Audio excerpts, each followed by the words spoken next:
Amis traders, bonjour, ici c'est Thomas. J'espère que vous allez bien. Aujourd'hui, on va pas faire d'analyse technique. On va parler d'une chose qui est la gestion du risque. En fait, quelle que soit la stratégie que vous utilisez pour gagner en bourse, il vous faudra absolument avoir un bon management et du coup avoir une très bonne gestion du risque. Alors, le management, c'est quoi en gros? Ce sont toutes les techniques qui permettent une gestion optimisée de son capital, c'est-à-dire la gestion des pertes, la gestion des gains, le pourcentage de capital à investir sur chaque trade, etc. En fait, c'est vraiment à vous de trouver votre management. Alors, on va faire un petit test, un petit jeu, voir un peu différents cas. Donc, imaginons le système de trading suivant.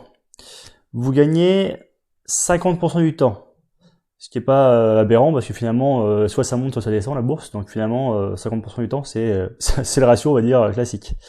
Par contre, avec votre système de trading, vous avez un ratio gain-perte de 2 contre 1. Je m'explique. En fait, vous êtes prêt à gagner 2 fois plus que ce que vous êtes prêt à perdre. Donc par exemple, une action qui a 10 euros, vous estimez qu'elle peut monter à 12 euros. Par contre, vous mettez un stop loss à 9 euros. Donc, effectivement, la différence entre 10 et 12, c'est 2 euros. Et entre 10 et 9, c'est 15 euros. Donc, effectivement, vous êtes prêt à gagner 2 fois plus que vous êtes prêt à perdre. Il me semble que ça me semble un système profitable sur le long terme. Je pense que vous êtes d'accord avec moi. Donc, on va faire deux exemples. Donc, on va imaginer qu'on enchaîne 5 pertes, puis qu'on enchaîne 5 gains. Donc voilà, les P ce sont les pertes et les G ce sont les gains.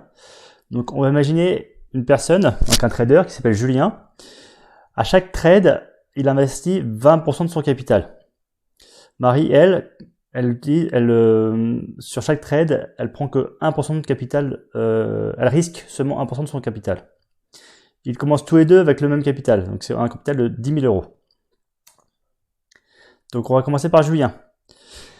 Julien qui prend 20% de risque sur chaque trade. Voilà ce que ça donne. En fait, du coup, au premier trade, il perd 2000, puis au suivant, il perd 2000, etc., etc. Et en fait, au bout des 5 trades, il a perdu ses 10 000 euros. Voilà, il a tout perdu. Au revoir. Allez, on passe au suivant.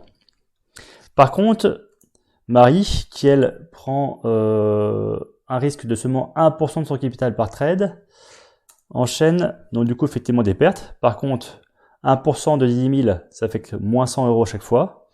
Et comme on l'a dit, elle risque, dès qu'elle fait des gains, elle remporte 2 fois plus. Du coup, elle fait 200 euros à chaque fois. Du coup, à la fin des 10 trades, elle gagne 500 euros. Voilà, elle a tout compris, elle peut encore jouer.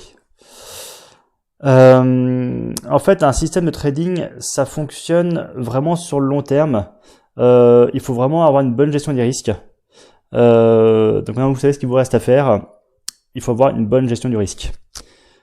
Je voulais quand même revenir sur les exemples que j'ai donnés, parce que je connais certains qui vont un peu critiquer. Effectivement, j'ai pris 5 pertes pour commencer. Ça aurait été un peu différent si on avait un peu mélangé les pertes et les gains. Voilà, c'était aussi un exemple pour vous montrer que de prendre un faible pourcentage de risque par trade, c'était la clé, qu'il fallait pas prendre trop de risques, tout simplement. Effectivement, si on revient aussi en arrière, hop, c'était pas ça, c'est le trading, hop. Voilà, si on prend l'exemple qui est là, effectivement, si je prends 20% du capital par trade, au deuxième trade, effectivement, 20% de ce qui reste, c'est 8000. 20% de 8000, effectivement, ça fait pas 2000, ça fait un peu moins. Mais c'était vraiment pour vous montrer le principe que, en fait, c'est en prenant trop de risques qu'on perd. Donc, effectivement, il aurait fallu que je fasse un test sur une centaine de trades, pour vous montrer la différence, mais bon, c'est pas trop possible, quoi. Donc voilà. C'était vraiment pour vous expliquer la généralité. Donc, vous pouvez très bien avoir un système de trading qui fonctionne, mais par contre, avec une mauvaise gestion du risque, ça vous mènera à votre perte sur le long terme. Alors, moi, ce que je vous conseille, c'est d'utiliser un calculateur de position pour vous faciliter la vie. En fait, à chaque fois que vous allez rentrer en position sur un trade, il faut clairement, vous allez forcément savoir, vous allez positionner votre ordre stop. Vous savez où vous allez sortir. D'ailleurs, si vous ne savez pas où vous allez sortir, d'ailleurs, il ne faut même pas rentrer en position. Et en fait, du coup, j'ai tout simplement moi développé, je n'aime pas développer, hein, j'ai pris un tableur Excel tout simplement tout bête. Voilà, avec un capital de 10 000 euros, si on risque 1%, si on rentre sur l'action à 10 euros, on voit sur le graphique qu'il faut placer l'ordre de stop à 9 euros. Voilà, ça me calcule automatiquement le nombre d'actions que je dois acheter. Par exemple, si le stop loss, il n'est pas placé à 9 euros, mais il est placé à 7 euros, hop, automatiquement, le calculateur me dit, bah voilà, faut acheter que 33 actions, et puis on achetait 100. En fait, du coup, on comprendra que plus le stop est serré, et plus le nombre d'actions est importante. Donc par exemple, là, si on sortait à 9,5, on voit qu'on passe à 200 actions achetées. Donc, voilà. Donc plus l'ordre est serré, et plus vous allez pouvoir acheter d'actions. C'est vraiment en fonction du stop loss que vous allez acheter le nombre de positions.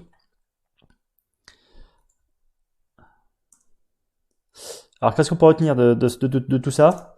Qu'il faut risquer environ 1% de son capital total par trade. Alors le 1% c'est un peu une généralité. Vous pouvez plus ou moins le changer en fonction du moment, on va dire. Par exemple, si la bourse de façon générale elle baisse, peut-être que ce risque on peut le descendre à 0,5%. Mais par contre, si on est en marché haussier, peut-être qu'on peut passer ce risque à 1,5% par exemple. Voilà, c'est à vous de l'adapter en fonction de ce que vous pensez, en fonction de votre money management. Donc vraiment à vous de voir, mais bon voilà, le principal c'est d'être autour des 1%. Plus l'ordre stop est rapproché et plus la taille de votre position sera importante, et plus l'ordre stop est éloigné et plus la taille de votre position sera faible. Voilà. Donc n'oubliez pas, il faut vraiment avoir une gestion du risque très importante. C'est vraiment la clé pour réussir en bourse sur le long terme. Sans gestion du risque, vous allez peut-être réussir à faire des coups au départ, vous allez peut-être avoir la chance du débutant, mais je peux vous assurer que sur le long terme, ça va vraiment pas être profitable.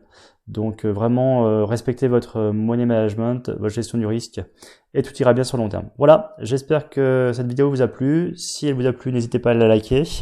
Et n'hésitez pas à vous abonner. Je vous remercie, à bientôt. Au revoir.